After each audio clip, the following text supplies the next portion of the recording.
क्या आपने कभी सोचा है कि एक बजट किसी राजनेता की बोलती कैसे बंद कर सकता है? रविवार 1 फरवरी 2026 इतिहास में पहली बार संडे को बजट आया, लेकिन इस बजट में रविवार की छुट्टी नहीं बल्कि विपक्ष के लिए संकट की घड़ी छिपी थी। निर्मला सीतारमण ने जब एक के बाद एक 11 ऐसे बड़े ऐलान किए तो संसद में बैठे राहुल गांधी के पास कोई जवाब नहीं था। क्या यह वाकई 2047 के विकसित भारत की नींव है या सिर्फ आंकड़ों का खेल? चलिए आज की वीडियो में दूध का दूध और पानी का पानी करते हैं। दोस्तों, किसी भी चीज को समझने के लिए उसका इतिहास देखना जरूरी है। हमारी टीम ने गहरी रिसर्च की है। राहुल गांधी पिछले 12 सालों से हर बजट पर लगभग एक जैसी बात कह रहे हैं, लेकिन इस बार मामला कुछ अलग है। 2016 में उन्होंने कहा बजट फेल है। 2019 में कहा यह जुमला बजट है। 2023-24 में इसे मित्रकाल का बजट बताकर उद्योगपतियों का पक्ष लेने का आरोप लगाया। 2025 में उन्होंने दावा किया कि बजट सिर्फ 25 अरब पतियों के लिए है और 2026 में संसद में विपक्ष के नेता के रूप में उनकी चुप्पी ने सबको चौंका दिया। हालांकि उन्होंने सोशल मीडिया पर इसे संकटों से आंख मूंदने वाला बजट कहा, लेकिन संसद के भीतर उस आक्रामकता की कमी दिखी जो अक्सर जातिगत जनगणना या एमएसपी के मुद्दों पर दिखती है। विडंबना देखिए, 2015 में जब देश का बजट बन रहा था तब राहुल गांधी अज्ञातवास यानी लंबी छुट्टी पर थे। आज वो लीडर ऑफ अपोजिशन हैं।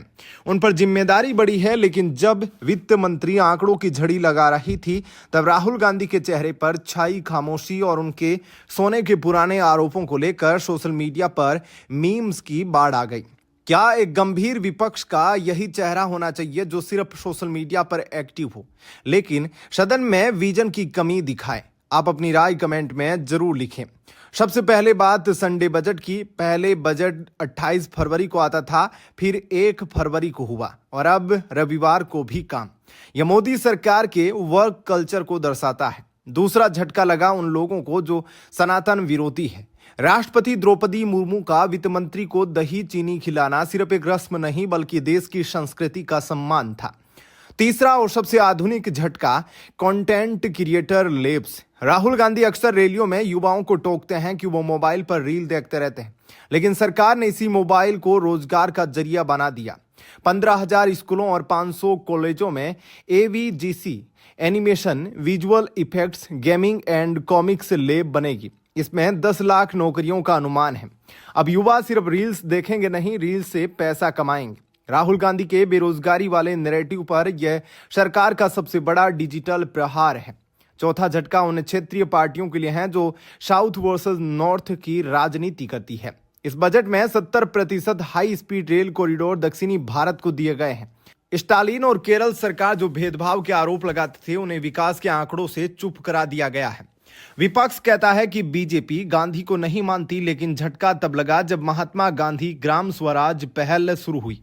इसके जरिए खादी और हथकरघा को ग्लोबल ब्रांड बनाया जाएगा। गौर करने वाली बात यह है कि एक तरफ सरकार ने मनरेगा को नए स्वरूप में पेश किया है, वहीं दूसरी तरफ गांधी जी के स्वदेशी विचार को अपनाकर कांग्रेस के वैचारिक आधार पर भी कब्जा कर लिया है। नाम गांधी का, विजन मोदी का, यह राहुल गांधी के लिए सबसे बड़ा राजनीतिक झटका था। दोस्तों, यह हिस्सा सबसे महत्वपूर्ण है। भारत अब सिर्फ अपने बारे में नहीं सोच रहा। पहला, अमेरिका को झटका। गूगल और माइक्रोसॉफ्ट जैसी कंपनियों के डेटा सेंटर्स के लिए 2047 तक टैक्स हॉलिडे दिया गया है। भारत दुनिया का डेटा बैंक बनना चाहता है। दूसरा, चाइना को झटका। रेयर अर्थ कॉरिडोर की स्थापना। मोबाइल से लेकर मिसाइल तक जो खनिज लगते हैं उन पर चीन का एकाधिकार है। उड़ीसा, केरल, आंध्र और तमिलनाडु में कॉरिडोर बनाकर भारत इस सप्लाई चेन को अपने हाथ में लेने जा रहा है। तीसरा, बांग्लादेश को झटका। भारत में मेगा टेक्सटाइल पार्क्स बनेंगे। बांग्लादेश की जो इकलौती ताकत कपड़ा उद्योग थी, अब भारत वहां भी उसे कड़ी टक्कर देगा। आम आदमी के लिए क्या? कैंसर का इलाज सस्ता। 17 प्रकार की कैंसर दवाओं पर से टैक्स हटा लिया गया है। घूमना फिरना सस्ता। अगर आप विदेश घूमने के शौकीन हैं तो टूर पैकेज पर टैक्स TCS 20% से घटाकर सिर्फ 2% रह गया है। रक्षा में आत्मनिर्भरता। 7.84 लाख करोड़ का डिफेंस बजट, ताकि हमें हथियार खरीदना न पड़े बल्कि हम दुनिया को मेड इन इंडिया हथियार बेच सके। अंत में सवाल यही है, क्या राहुल गांधी की चुप्पी का मतलब यह है कि उनके पास इस विजन का कोई काट नहीं है? वो बेरोजगारी और किसानों की बात तो करते हैं, लेकिन जब सरकार कंटेंट क्रिएटर लैब्स और रेयर अर्थ कॉरिडोर जैसे भविष्य के समाधान लाती है तो विपक्ष के पास तर्कों की कमी दिखने लगती है। बजट 12 साल में 17 लाख करोड़ से 53 लाख करोड़ पार कर गया है। यह आंकड़ों की बाजीगरी है, यह हकीकत, यह तो वक्त बताएगा। आपका काम पहला, कमेंट में बताएं कि इस बजट को आप 10 में से कितने नंबर देंगे।